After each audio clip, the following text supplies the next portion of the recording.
All right. Hello, hello, hello. We are on a very new version of Building in Public. From now on, we are shooting our very own first podcast. This is going to be the new version of Building in Public, where we just talk about things that we're building in public. No, this is going to be a kind of like a once or twice a month cadence where we post something that's a little bit more direct to our audience and just kind of open up and just speak about some of the things that we have going on as a company, as a team, and maybe share some of our learnings with you guys.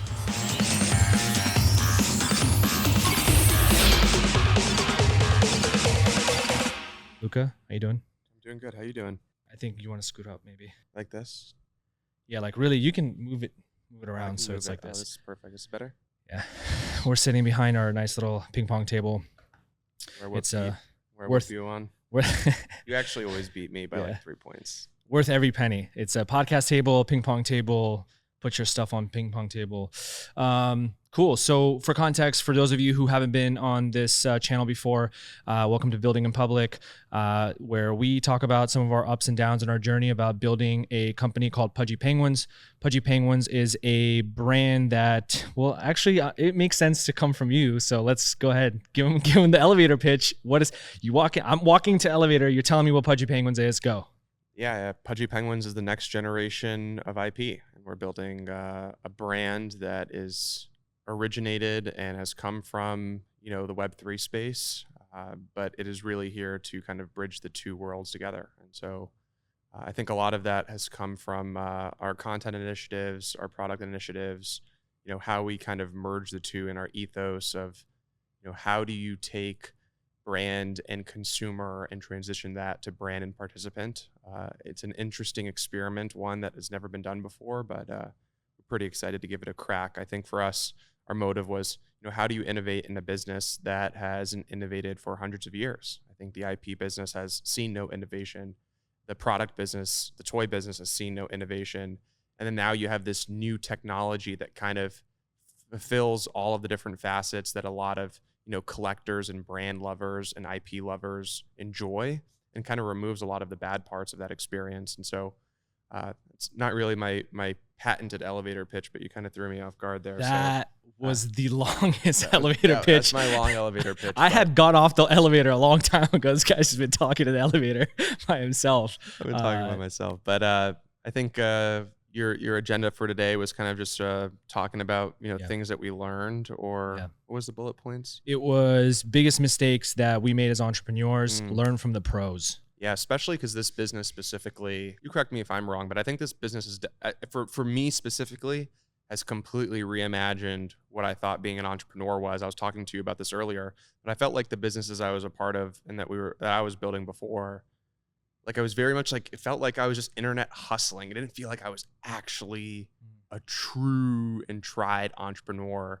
Now the org has gotten really big. This business is incredibly difficult with all the different facets, and I think is really pushing us to our limits. Like, are we the organizers that we think we are? Are we the system builders that we think we are? Are we the leaders that we think we are? I mean, this is completely, I've learned in all the worst ways possible, just like how to adapt and be better. And I think there's a slew of lessons we've learned in the last 18 months, and those are probably the things that we'll talk about. I think the first one that we'll probably address that I have written down is hire slow and fire fast. Like, think about it. Every time we thought we knew somebody wasn't a good fit, we let them stay for a couple months. Give them a chance. Bullshit. Like, they could pull through. Should have just fired them immediately. Fire them on the spot. And I had this thing where a lot of people stayed because what they were doing was sufficient, and I didn't want the extra workload to move them and to replace them, and that was just ended up being such a bigger mistake. Lesson number 2 would be, don't let your emotions get the best of you. I think I'm probably the greatest recipient of this. I've been super emotional. I think it's been some of my superpowers. It's been my superpower for a very long time, but I think in this business, when there's so much at stake and there's so much scale, that it also had become a huge weakness of mine. And so, emotions can be powerful because when you're super motivated, you're super motivated. When you're super happy and super passionate, it just amplifies, but also understanding that there's other people in your org and you have to respect them, and you and I talked about this a lot, and you coached me on this. You have to respect the people that work for you, even if you disagree on how things have gone about. And in the very worst ways, I've learned that lesson. And I'm super thankful for you guys for sticking through. And you've probably been one of the most level-headed in the group up until this point. I have had my moments. Yeah, for sure. But for me, I think I was probably the greatest recipient of this knowledge. Was just, you have to take a deep breath. You have to, the 24-hour rule is imperative and so useful. Yeah. If you're angry or things are going, even 24-minute rule sometimes can make all the difference. Just don't let your emotions get the best of you. Optimize for a level head. And even from a CEO's perspective, I found myself venting to you or venting to Lorenzo, who are kind of we're all three peas in a pod here. And even that is not healthy, right? Even being a company cancer is a real thing. And so sometimes I think at an executive level, you think that you're not that when you can be that. So that's one thing that a huge lesson that I learned is don't let your emotions get the best of you and be level-headed. Fair point. That's lesson number 2. Control your emotional intelligence. EQ is imperative to your organization. Yeah. You're on fire. You got a lot of lessons, dude. I do. You make a lot of mistakes. I had a bunch. All right. Lesson number 3. Don't do business with friends. Big one. That needs to be lesson number 1. That is lesson number 1. You're the only exception in my life. And what I mean by that is when I say don't do business with friends, I mean, if they're your friend before you do business, that's the red flag. Yeah. If you become friends while doing business, that's actually healthy. I mean, if you're not friends with your colleagues or your peers that you're working every day with, for sure, I'd say that's a little strange, and that's probably a red flag. But you're the only person in my life, and I'm the king of doing business with friends, that hasn't blown up in a huge, huge way. Mm-hmm. Yeah, to second that, I think from when you bring friends on who are like best friends type of thing, and you're like, yo, let's go try every venture together. Let's do this together, little money plays, little side hustles. And then you want to go get into a real business. Then you got to kind of fight off the ego. Especially a lot of that comes down to like respect. Like there's a fine line that I will never cross. I think the line could be ever crossed if one gets pushed too far. But I think if you know somebody's limits, I think, and you respect somebody's place and you respect somebody's judgment, like it's a really push and pull kind of relationship where it's like, sometimes I got to bite my tongue to be like, all right, like Luca's right on this one. Why is he right? Oh, because historically he's done things that kind of like make it excusable, that like I can take this feedback and actually go with it, versus say that you're wrong and go with my suggestion. And so it's a lot of like pushing and pulling and trust building, that like we have disagreements, but they're not disagreements where like conflicting disagreements. It's just more so like here's why I think this is not right, X, Y, and Z. You make a fair point.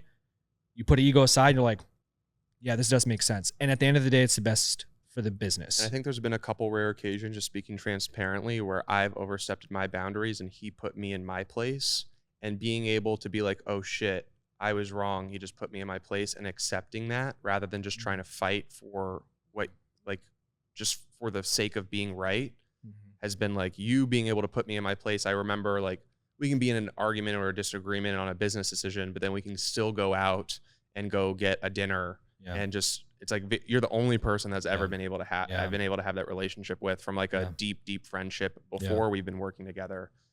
And then there's just been situations in Pudgy and then situations outside of Pudgy where we were friends before business, and it's blown up in all the wrong ways consistently, and you're the only exception. But just because there's an exception, don't use that as the default, like, oh, me and my friend, like we will create the exception.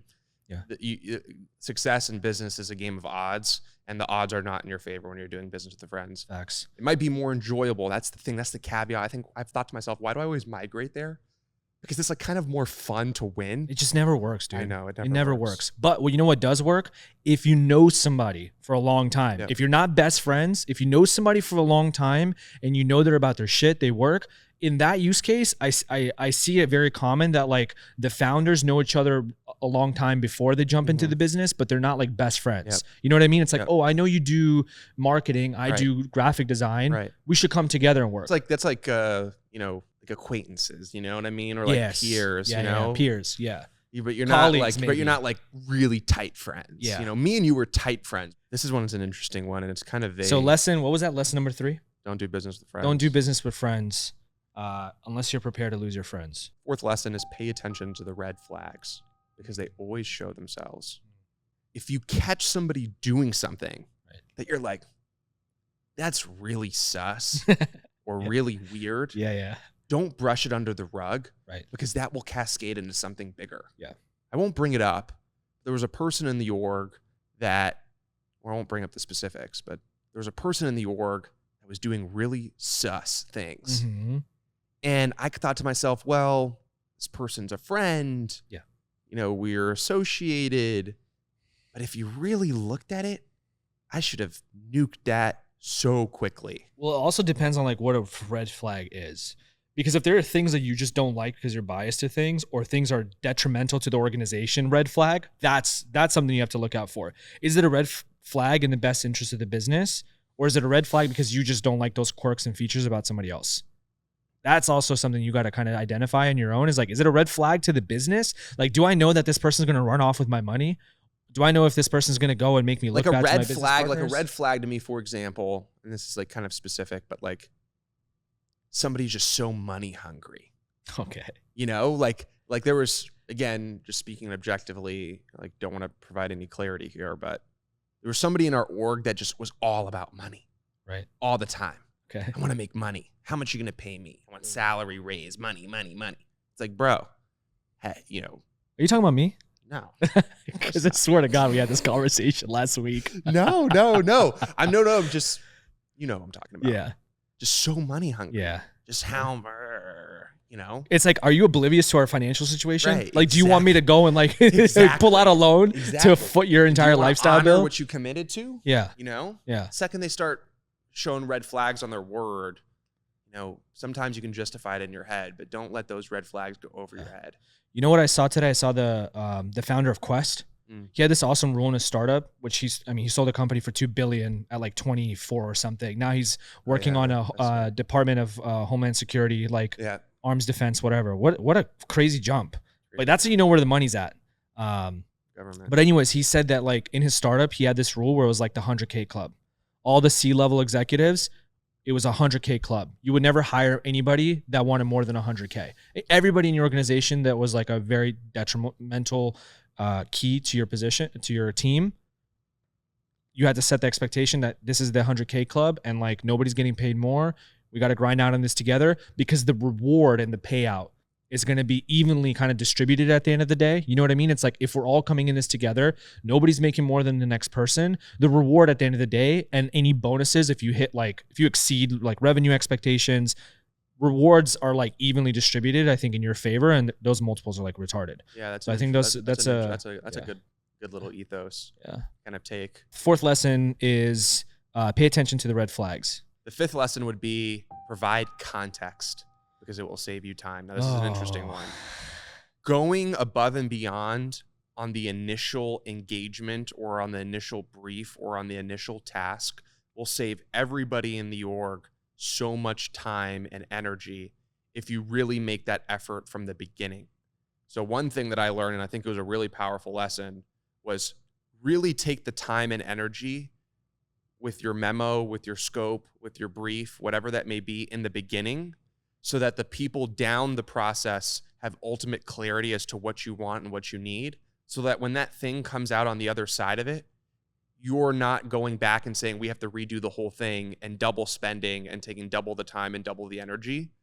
Ultimate context in the beginning, because this business and how I think we're going to succeed is going to live and die by the efficiency of the org. Yeah. You know, I didn't think we came from a world, or at least I came from a world, I thought so much of business was like the businesses that we came from was just like product market fit and success of, and you can find wins like that. But for a really hard business like this, and I think this is like this would go from like up there with like some like really difficult enterprise SaaSes or just like deep SaaSes and things like that. Like this to me is like at that level of difficulty. It is going to live and die by your systems and processes and how efficient you can be with the runway that you have. think it's obviously marketing and product market fit. All of those are going to be contingent to our success. But if our systems and processes fall through the cracks, like we've talked about this, all day, I don't see a world where our NFT lives and dies by those systems and processes, and like how our filter and quality assurance and all of that stuff goes. And I don't see a world where like our toys succeed and our NFTs fail, So I think we very much live and die by our systems and processes. Yeah. Your team's output is a reflection of how well you articulate your vision. Yeah. And so if you take the time to highlight the pros and cons of the scope of work, right? Like the anticipated bandwidth that it's going to require, you also yourself have to kind of figure out if like the team that you pass this information, the context to, is also going to dissect and inherit this information correctly. Because then you're just like dealing with a lot of inefficient people.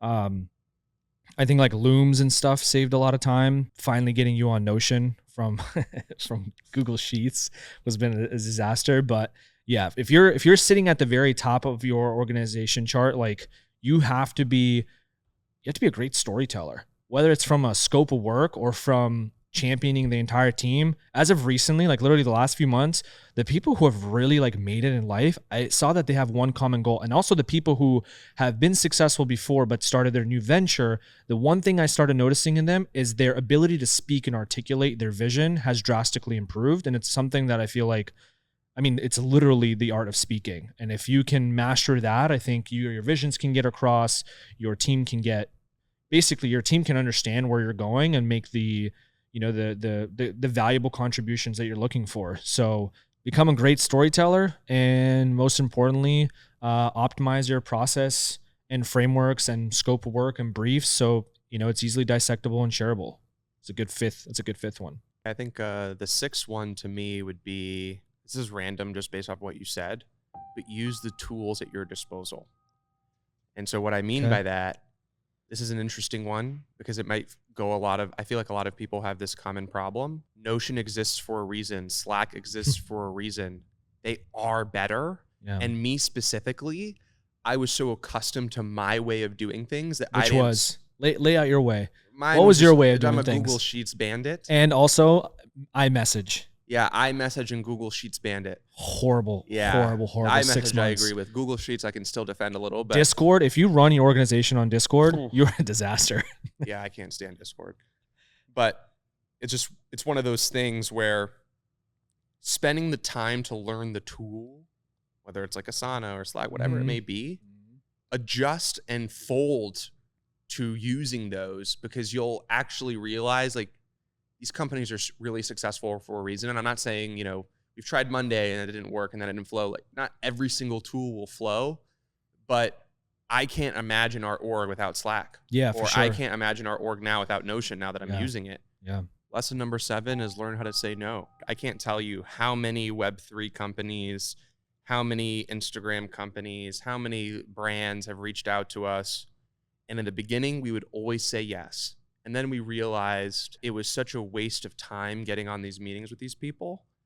And none of them were at a net positive. See, I'm a people pleaser. I want to make everyone happy. I want to be friends with people. I don't want enemies. That's not in my DNA. I know you know that. I know you're similar as well. Yeah. And that was at a detriment and expense to the business. Now people, I guess, might think that I'm rude, but I just say no. And that has saved me so much time, so much energy, so much happiness. It saved people in our company, head of partnerships and others, so much time and energy. And it just made the org more efficient. Learn how to say no without excusing yourself too. Yeah. You know what I mean? Yeah, I still haven't fully mastered that. Yeah, because like I feel like you have to always tailor like a reason why. Do an excuse or something or justify. How about the answer is just no? Yeah, like I can't right now. Yeah, I'm not as ruthless as I want to be, which probably would be my 8th lesson. I don't think you need to be ruthless. I think I'm just kind. It's just like I don't know. I shouldn't have to justify myself. I always say sorry. What am I sorry for? It's because people have more expectations from you. Yeah. You know what I mean? And like if you're a known yes person, that people, first of all, the people who will come and take advantage of you, that list is going to stack up because people are going to know you're going to say yes. Yeah. But then also when you say yes, and then when you don't pull through for things that you said yes, that also makes you look bad too. That actually ends up hurting you down the line. Yeah, for sure. I think the 8th one, because 8,888 Pudgy Penguins, you might stick to 8 if you want, because this is my last one, is really learn how to communicate with people. lesson number 8. Over communication is better than under communication. That might fall into context, but I think communication is really key. You're going to live and die by how much you communicate. Interesting. Yeah, I think, well, I was going to let you riff on your 10. Got 2 more. Was that your 8th? That's my 8th. Oh, that was your 8th. Okay. Shoot. What can I touch on? I would say I got a 9th one. Go ahead. Go with the 9th. Empower your winners. Yeah. You got people who are winning. Yeah, You for know, sure. You, for example, you saw Afik winning, so you pushed Afik to the top. Yep. It's like, dude, you're Yeah. killer. Yeah. You know, if you're a winner, make sure you recognize those winners. Being an empathetic leader is like so crucial. If you are empathetic enough, like you will spot when a person is down and when they're struggling, and you will be able to make those decisions yourself versus them coming to you out of the blue and being like, yo, can I take a day off? Like if you're paying attention to the mental stability of your team, you're paying attention to the work that they're putting out. If you actually go the extra mile and ask a question and you just say, hey, like what's going on in your life? Like anything I can help you with on the side? Like the amount of times like people showed so much gratitude to me for being able to like kind of, you know, just empathize with people and just be, you know, completely aware of what's going on in somebody's life and know that not everything is about you and not everything is about your organization. So at the end of the day, you got to be able to optimize for your team's better performance. And what do you have to do as a leader? You have to be able to ask questions. You have to be able to identify when, you know, somebody's not having a good day, and just be able to just reach out. Like no one's going to bite you. No one's going to turn you down. Like it's actually going to make you it's going to make you look good as a leader, reaching out and over communicating, and, you know, at least trying to be there for your team and rewarding your winners. Mistake I made as an entrepreneur, Luca, you are somebody who I looked up to. I don't know why. Maybe it's just like the language barrier. Don't ever underestimate like having as many like mentors as you can. That's a huge thing I didn't have. Like I didn't have a single mentor in my life. And so everything I learned was the hard way. I took the slower route towards everything. I failed a lot more than any person can count. And that's why it probably took me 5 more years than I needed to basically get to where I'm at today. I don't know what it was, but maybe I just didn't surround myself around the right type of kind of people. There's also a language barrier for me too. But I've always noticed that somehow like you had like the right kind of people in your life, even your stepdad, like having that kind of like figure in your life, like he's smart, you know what I mean? Tim And was like, super helpful. And like the amount of people he knows and just the way that he speaks, like I can see it. I'm like, wow, dude, like Luca is a direct copy of this guy. Like in terms of just how you articulate yourself, your empathy and your kindness and just like your ability to, I don't know, just get along with people. You're gonna piss my mom off, but I totally agree. I told her, I said, oh dude, your mom is my mom, yeah.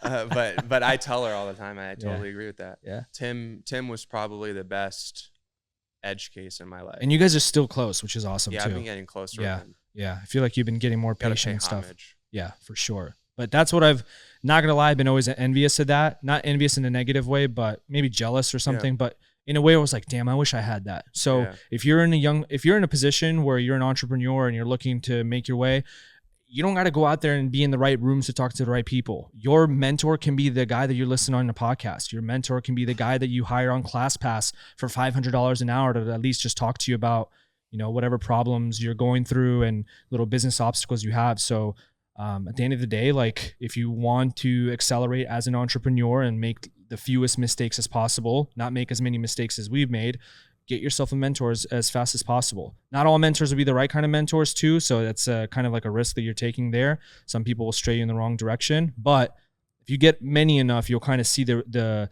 resemblance between successful entrepreneurs or wherever the mentor is, and kind of see the consistency between all these different people, their different businesses.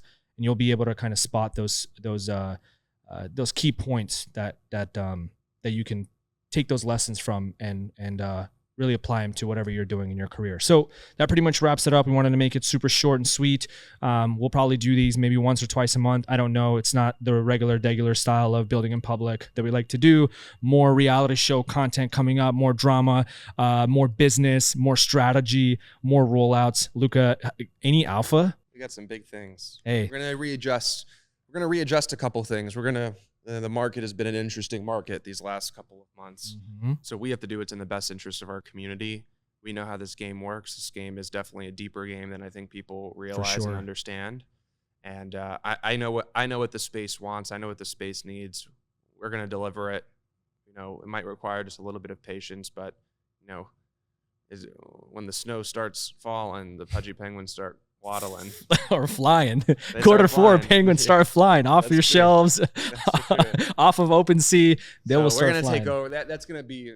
If you're an NFT project, don't even time anything for Q4. Just let the penguins do their thing. Because you're not gonna be able to take. You're just gonna fall on deaf ears if you try to compete against us. So just let us ride. Let us do our thing. Let us own October, November, December, and then you can get January, February, and March.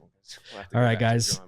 This wraps it up. Make sure you go to igloo.shop to pick yourself up one of these absolute heat hats. We got some fire collabs on the way. Make sure you pick one up. Make sure you subscribe. More content coming. We're staying consistent this time, dropping every single week. So we'll see you on the next episode.